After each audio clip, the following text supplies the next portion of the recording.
Hello বন্ধুরা, তোমরা সবাই কেমন আছো? আশা করি সকলেই খুব ভালো আছো আর আমিও ভীষণ ভালো আছি। তোমাদের আরেকবার পূজাস কিচেনে সকলকে স্বাগত। আজকে আরেকটি নতুন রেসিপি নিয়ে চলে এসেছি বন্ধুরা, সেটি হলো কাতলা মাছের ঝোল। আমরা সাধারণত যেরকম ঝোল খেয়ে থাকি বা বানিয়ে থাকি বাড়িতে, কারি বা ঝোল যাই হোক না কেন, এই রেসিপিটি একদমই অন্যরকম, একটু ভিন্ন রকমভাবে, একদম আলাদা স্বাদে তোমাদের সাথে রেসিপিটি আজকে আমি শেয়ার করব। রেসিপির সমস্ত উপকরণগুলি আমি আমার ডেসক্রিপশন বক্সে দিয়ে দেবো, তোমরা সবাই দেখে নেবে। গরম গরম ভাতের সাথে কিন্তু দারুণ জমে যায় এই ঝোলটি। দেখো বন্ধুরা, সবার প্রথমে কাতলা মাছটিকে ভালো মতো করে ধুয়ে পরিষ্কার করে নিয়ে আমি নুন হলুদ মাখিয়ে রেখে দিয়েছি। তারপর এখানে আমি মাছগুলোকে এক এক করে এবার লালচে লালচে করে ভেজে নেব। এক এক করে এরকম করে মাছগুলোকে আমি অল্প অল্প করে ভেজে নিচ্ছি, একবারে ভাজবো না, নাহলে অনেক সময় ভেঙে যাওয়ার ভয় থাকে। এরকম করে আমি আস্তে আস্তে মাছগুলোকে সুন্দর করে এরকম লালচে লালচে করে আমি ভেজে নেব। তোমরাও এরকম করে ভেজে নেওয়ারই চেষ্টা করবে, অল্প অল্প করে। দেখো আমি কীভাবে ভেজেছি, তোমরা এরকম করে ভাজারই চেষ্টা করবে। এই রেসিপিটি বন্ধুরা আমার মায়ের হাতের রেসিপি, খুবই অসাধারণ রেসিপি বলতে পারো এটি। গরম গরম ভাতের সাথে কিন্তু আর কিছু তরকারি হয় না। কাতলা মাছের রেসিপি আমরা বিভিন্ন রকমভাবে খেয়েছি, কালিয়া বা কারি যাই হোক না কেন, কিন্তু এই রেসিপিটি একদমই অন্যরকমভাবে, একটু ভিন্ন ধরনভাবে তোমাদের সাথে শেয়ার করব। কাতলা মাছের ঝোলের রেসিপি আমরা সাধারণত যেরকম কাতলা মাছের ঝোল বানিয়ে থাকি, কিন্তু এই রেসিপিটি একদমই আলাদা। তোমরা একবার ট্রাই করে অবশ্যই আমাকে জানিও বন্ধুরা তোমাদের এই রেসিপিটি কেমন লাগলো। দেখো আমি প্রথম ব্যাচের মাছগুলি ভেজে তুলে নিয়েছি, এবার আমরা আমাদের যে বাদবাকি মাছগুলো আছে সেগুলোকেও ভেজে আমি তুলে নিয়েছি। দেখো আমি কেরকম করে ভেজেছি, তোমরা এরকম করেই ভাজার চেষ্টা করবে। তারপর সব মাছগুলিকে ভেজে নেওয়ার পর আমাদের যা যা লাগছে আমি সব কিছু রেডি করে নেব। সবার প্রথমে আমরা একটি মিক্সিতে বেশ কটা কাঁচা লঙ্কা আর একটু আদা, এক পিঞ্চের মতো, আর দিচ্ছি একটুখানি জল দিয়ে একটি স্মুথ পেস্ট আমরা তৈরি করে নেব। এই দেখো বন্ধুরা, আমাদের মশলাটা কিন্তু একদম তৈরি হয়ে গেছে মাছের ঝোলে দেওয়ার জন্য। তারপর আমরা ওই মাছ ভাজার তেলেই আমি একটুখানি কালো জিরে আর দিচ্ছি 3-4টের মতো কাঁচা লঙ্কা। তারপর খুব ভালো মতো করে নাড়াচাড়া করে যখন দেবো, খুব সুন্দর একটি গন্ধ বেরিয়েছে বন্ধুরা, তারপরে এর মধ্যে আমরা যে আমি আদা আর কাঁচা লঙ্কা দিয়ে পেস্টটা করে রাখলাম মশলাটি, সেটিকে দিয়ে খুব ভালো মতো করে নাড়াচাড়া করে কাঁচা গন্ধ যাওয়া অবধি এটাকে আমরা একটুখানি রান্না করে নেব। তারপর খুব ভালো মতো করে নাড়াচাড়া করে নেওয়ার পর যখন দেবো, খুব সুন্দর একটি গন্ধ বেরিয়েছে, কাঁচা গন্ধটি চলে গেছে।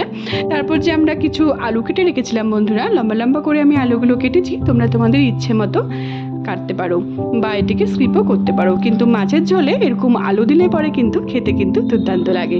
তারপর এর মধ্যে স্বাদ মতো নুন দিয়ে আমি এটিকে ভাজা ভাজা করে নেব। আর কিছু মশলা আমি রেডি করে নিয়েছি, ধনে গুঁড়ো, হলুদ গুঁড়ো আর কাশ্মীরি লঙ্কার গুঁড়ো। একটু জল দিয়ে আমি এটিকে ভিজিয়ে রেখে দেবো, তাহলে পরে কিন্তু বাটা মশলার মতনই আমাদের স্বাদ হবে। বিশ্বাস করো বন্ধুরা, এরকম করে যদি মশলাটি ভিজিয়ে রাখা হয় তাহলে পরে কিন্তু বাটা মশলার মতনই স্বাদ হয়। দেখো বন্ধুরা, আমাদের আলুগুলো খুব সুন্দর করে ভাজা হয়ে গেছে। দেখো বন্ধুরা, আমাদের আলুগুলো খুব সুন্দর করে ভাজা হয়ে গিয়েছে। তারপর যে আমরা মশলাটি তৈরি করে রেখে দিয়েছিলাম সেটিকে এবার আমরা দিয়ে দেবো। দিয়ে খুব ভালো মতো করে নাড়াচাড়া করে তেল ছেড়ে আসা অবধি এবার আমরা এটিকে কষিয়ে নেব। তারপর তোমরা নেক্সট স্টেপ দেখো। এবার আমরা খুব ভালো মতো করে মশলাটিকে তেল ছেড়ে আসা অবধি আমরা কষিয়ে নেব। তোমরা বিশ্বাস করো বন্ধুরা, এরকম করে যদি মাছের ঝোল বাড়িতে, যখন আমাদের খুব কম টাইম থাকে মাছের ঝোল বানানোর জন্য, তখন কিন্তু আমরা ঝটপট এরকম করে মাছের ঝোল বাড়িতে বানিয়ে ফেলতেই পারি। দেখো আমাদের আলুগুলো কিন্তু খুব সুন্দর করে সিদ্ধ হয়ে গেছে। একদমই কম সময় লাগে এই মাছের ঝোলটি কিন্তু তৈরি করতে। দেখো আমাদের মশলাটি খুব সুন্দর করে কষে গেছে, তেলও কিন্তু খুব সুন্দর করে ছেড়ে এসছে। তারপর আমরা এর মধ্যে আমি পরিমাণ মতো জল অ্যাড করে দিচ্ছি। আমি যতটা ঝোল রাখবো, তোমরাও তোমাদের ইচ্ছে মতো গ্রেভি বা ঝোল রাখতে পারো, জলটি অ্যাড করতে পারো।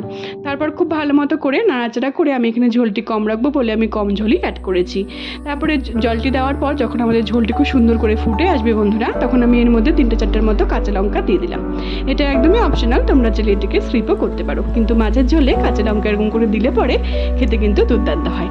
তারপর যে আমরা ভেজে রেখেছিলাম কাতলা মাছগুলিকে, সেগুলিকে আমরা এবার ঝোলের মধ্যে দিয়ে দেবো। আমরা এক এক করে সব কাতলা মাছগুলোকে যে আমি ভেজে রেখেছিলাম সেগুলিকে আমরা এক এক করে সবগুলোকে আমরা অ্যাড করে দেবো ঝোলের মধ্যে।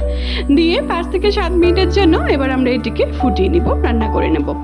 খুবই টেস্টি হয় খেতে, খুবই অল্প টাইমে, খুবই কম সময়ে আমাদের কিন্তু এই কাতলা মাছের ঝোল কিন্তু একদম তৈরি হয়ে যায়।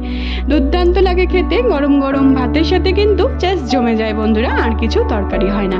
তোমরা অবশ্যই বাড়িতে একবার ট্রাই করে আমাকে জানিও তোমাদের এই নতুনভাবে, নতুন পদ্ধতিতে তোমাদের এই কাতলা মাছের ঝোলের রেসিপিটি কেমন লাগলো। তারপর আমরা এখানে একটি মশলা তৈরি করে নিচ্ছি। এখানে আমি একটুখানি কালো সর্ষে নিয়ে নিচ্ছি, তোমরা 2 রকম সর্ষেও অ্যাড করতে পারো, আমি এখানে 1 রকম সর্ষে দিয়ে করেছি। তারপর এখানে 3টের মতো আমি কাঁচা লঙ্কা নিয়ে নিয়েছি আর দেবো একটুখানি জল। দিয়ে এটিকে স্মুথ একটি পেস্ট তৈরি করে নেব। তোমরা বিশ্বাস করো বন্ধুরা, এরকম করে যদি সর্ষেটি পেস্ট করে মাছের ঝোল ফুটে আসার পর যদি এরকম করে দেওয়া হয়, তাহলে পরে কিন্তু এই কাতলা মাছের ঝোলের রেসিপিতে এটাই কিন্তু একটি সিক্রেট।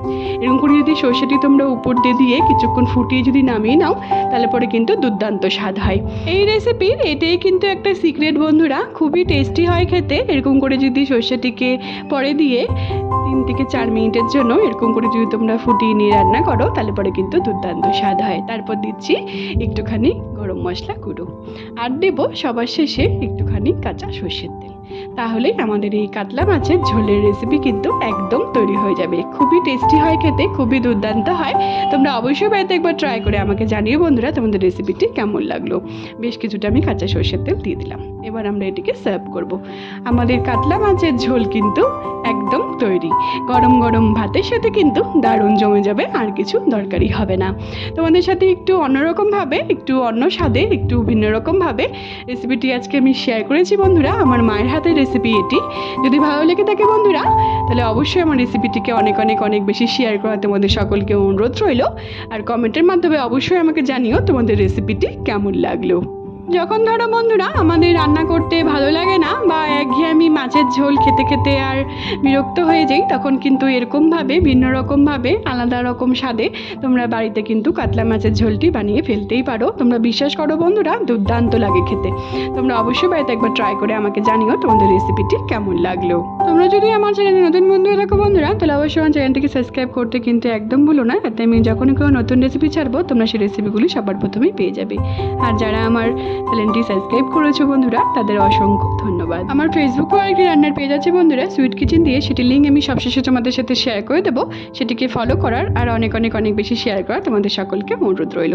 সবাই ভালো থেকো বন্ধুরা, সুস্থ থেকো। আবার নেক্সট ভিডিওতে দেখা হচ্ছে। টাটা।